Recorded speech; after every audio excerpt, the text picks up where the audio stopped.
Hello friends, good morning, শুভ সকাল। সকালের শুভেচ্ছা জানিয়ে আজকের ব্লগটা আমি শুরু করছি। সকাল সকালই দেখো, আজকেও রীতিমতো আমি সকালবেলায় স্নান করে নিয়েছি, আর তার আগে রুটিও করে নিয়েছিলাম। দুধ জাল দিচ্ছি, স্নান করে এসে এখন খাওয়া দাওয়া করব। তার আগে যা যাবতীয় কাজ ছিল, ঘরও মুছেছি, অনেক টুকটাক কাজ যা ছিল, অনেক জামা কাপড় জামা কাপড় আগের দিন কেচেছি। তো আজকে সেরকম কিছু ছিল না। সকাল সকাল তোমাদেরকে দুধ উতলানো দেখিয়ে দিলাম, তোমাদের সবার দিনটা আজকে দেখো ভালো যাবে। তো সকালে টিফিন দেখো, দুধ রুটি খাওয়া দাওয়া করে আমি বেরিয়ে যাব। কোথায় যাচ্ছি বলো তো? যাচ্ছিলাম আমি দিদির বাড়িতে। ওই যে দেখো দমদম পৌঁছেও গেছি।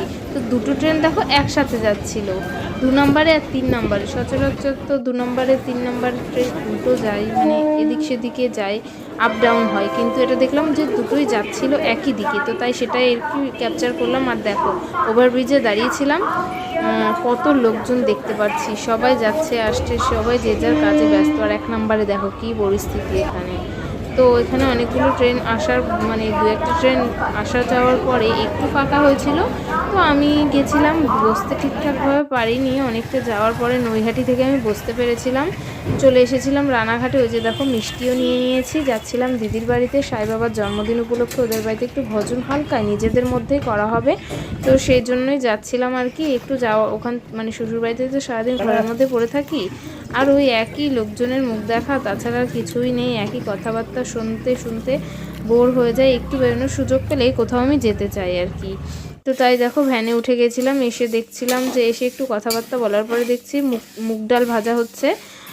তো ওখানে প্রসাদের মেনু ছিল খিচুড়ি আর হচ্ছে বাঁধাকপির তরকারি আর পায়েস, মিষ্টি। তো দেখো খেতে বসে গেছিলাম। শনিবার দিন এমনিতেও সাই বাবার জন্মদিন ছিল, আর তাছাড়া নিরামিষ ওদের বাড়িতে। দেখো লাল শাক, আলু ভাজা, ডাল, সয়াবিনের তরকারি, সবারই খাওয়া দাওয়া হয়ে গেছিলো। আমি আর দিদি বাকি ছিলাম। এই যে দেখো দিদিও বসে গেছে খেতে, আর আমিও বসে গেছি। যাই হোক রান্নাবাড়াগুলো খুব ভালোই হয়েছিল। আসলে রোজ রোজ একই নিয়মের খাওয়া দাওয়া করতে করতে না আর ঠিক পোষায় না, মানে ভালো লাগে না।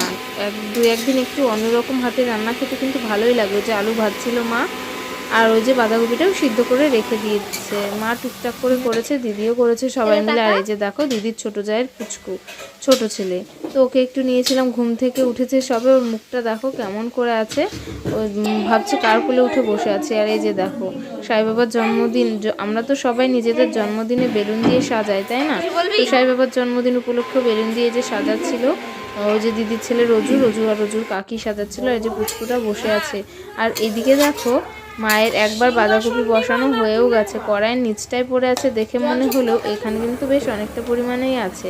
আর তার সাথে আলুও কিছুটা যাবে। 2বার করে খিচুড়ি হয়েছিল, 2বার করে বাঁধাকপি হয়েছিল, যেহেতু কড়াইটা ছোটো আর রাঁধুনিরাও তো অত পাকাপোক্ত নয়, তো সেই কারণেই। তারপরে দেখো এই জায়গাটাই সাজানোও হয়ে গেছে, আর বেলুনগুলো এক এক করে হাওয়ায় উড়ে উড়ে চলে যাচ্ছে, খুলে যাচ্ছে।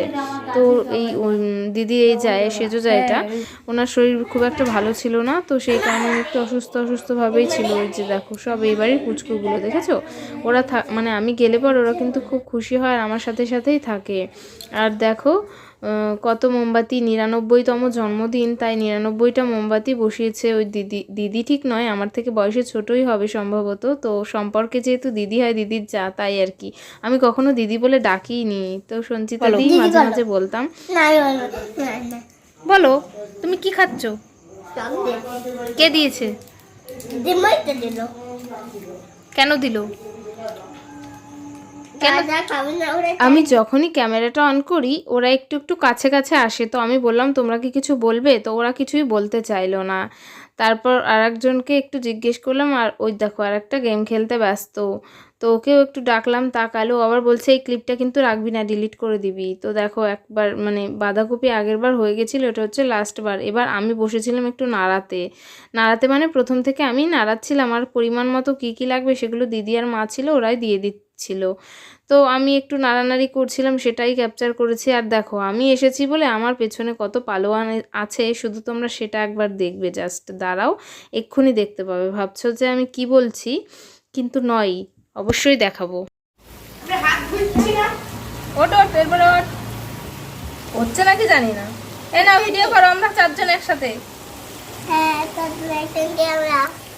দেখো বন্ধুরা কি অবস্থা, আমি এখানে বসেছি বলে ওই যে দেখো একটা বসেছে পাশে, আর 2জন পেছনে দাঁড়িয়ে আছে যেন আমার বডিগার্ড।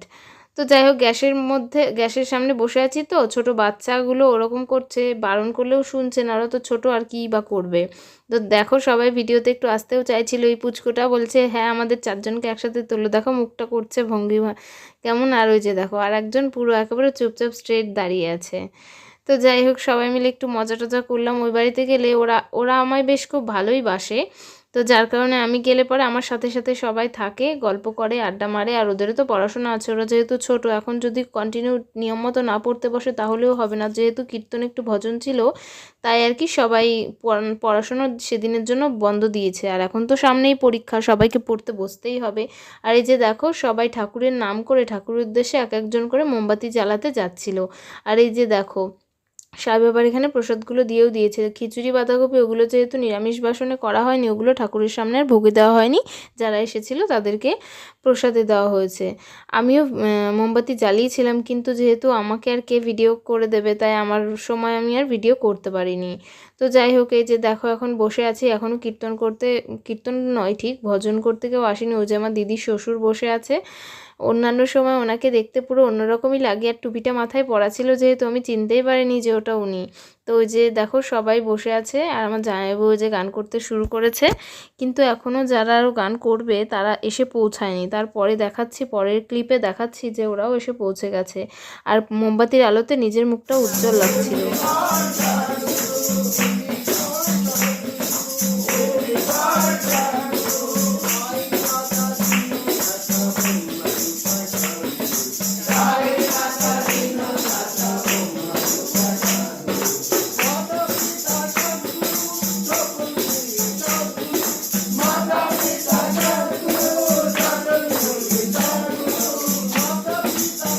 আমার জামাইবাবু সাই বাবার খুব বড় ভক্ত, তো এরকমই ওনার জন্মদিন উপলক্ষে প্রায় 1 ঘন্টা মতো এরকম গান টান চললো। তারপরে দেখো আরও একটা গান,